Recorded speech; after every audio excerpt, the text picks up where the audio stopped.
In July of 2007, 3 UC Santa Cruz students traveled to the West African country of Ghana.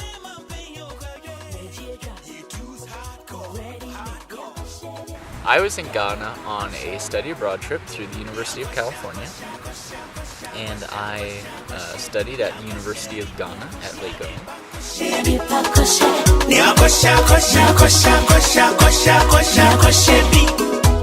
In Ghana, I was working at a Liberian refugee camp for primarily Liberian and Ivorian refugees, and I was doing some volunteer work there for about 3.5 months.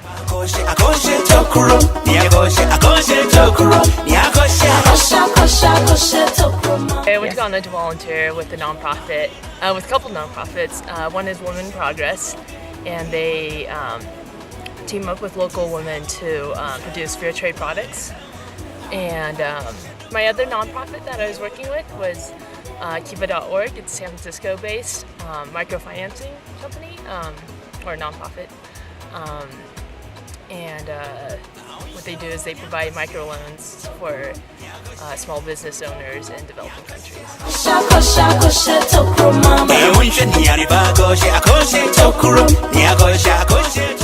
We decided to go on a trip of some kind, and we'd already done a tour, a whirlwind tour of the country on, sort of public transportation. On what are called trotros, little minivans that are licensed by the government. And we decided, hey, that was kind of, that's one way to see the country, because you go from place to place, point A to point B, point B to point C, and you really get to experience a lot of time in point A, a lot of time in point B, a lot of time in point C. But the problem is you miss all the space in between. Before I left, I was commuting on my bike primarily. I just thought it was a good way to travel, and especially if you're going to a different country, it's just a nice way to see the country. Take it slowly, but not too slow. Not like walking slow, where you'll never get anywhere, but fast enough where you'll get to destinations, but still be able to see the country and see a lot of places that tourists don't often go to. The main reason I wanted to go on a bike trip was to get out of a trotro. Trotros are incredibly small and cramped, as you can see. I've had people fall asleep on me in trotros, and they frequently carry animals. Live animals inside, but also animals on top. And there aren't many alternative forms of transportation. The ones that do exist are kind of sketchy. We started the trip in Cape Coast, and we took 7 days to travel the 62 miles to Ankasa National Park near the Cote d'Ivoire border. Granted, we were going pretty slowly. Cape Coast is primarily known for Cape Coast Castle and for its seaport, but for us it was an opportunity to buy bicycles. And after jerry-rigging as much as we could to our bikes using duct tape and whatever else we could find, we set off.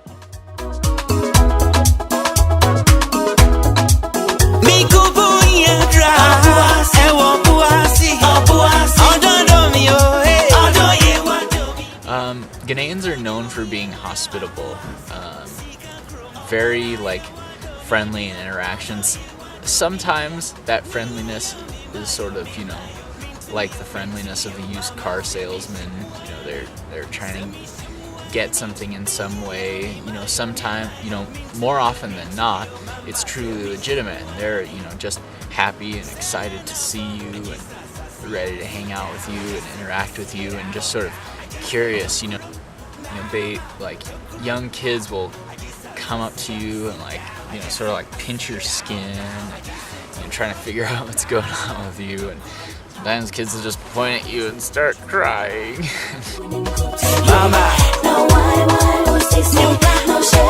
There's this one time we were biking down on the main road near the cars and stuff, and we were taking a water break, and all of a sudden we hear a loud celebration coming by, and it just got closer and closer. It's a truck full of guys, just literally full of guys, and they stopped in front of us or next to us, and they all hopped out and started dancing and singing.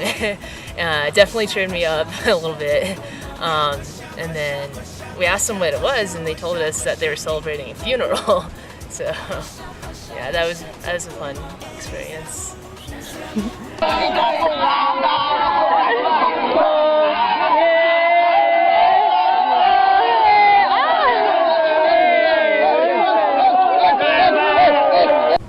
when we finally got to the national forest at the end of our bike trip, it looked really weird. It looked like they'd started a really cool project there, you know, like 5 years prior, and then they didn't do anything since then. You know, a lot of the stuff had been washed away in a mudslide. They didn't do any upkeep. They had some really nice stuff, some really cool informative signs like you'd see at a national forest in the US, but they didn't do anything to improve it. Our destination for a bike trip was a national park on the border of Cote d'Ivoire and Ghana. And when we finally got there, it was kind of disappointing, actually. The whole place was pretty much demolished. I caught sight of this guy. He was in his tank top, shorts, flip-flops, and hanging up Christmas ornaments on the trees around his hostel, his place. And he just had the biggest smile on his face. The first thing he told us was his name, which was the Frenchman. And that's apparently what he's known around there, and he's a pretty famous guy apparently.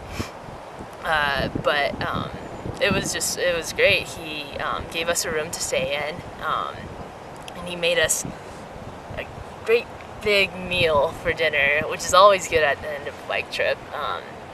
He had jollof rice and a specialty meat that Anita and John requested, who were before this trip a vegetarian.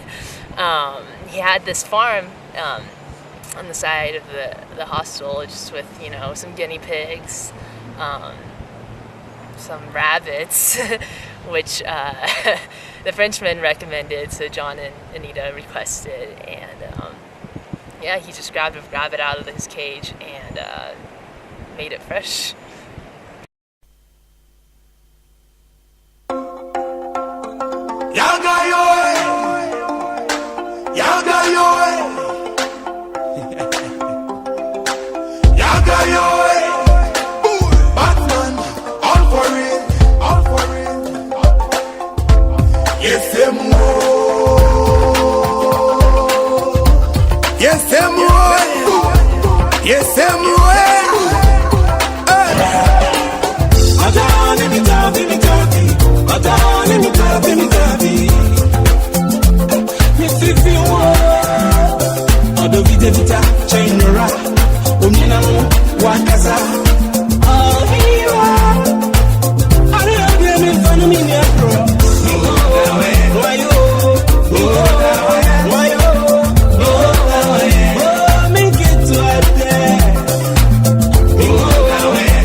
adi adi oh.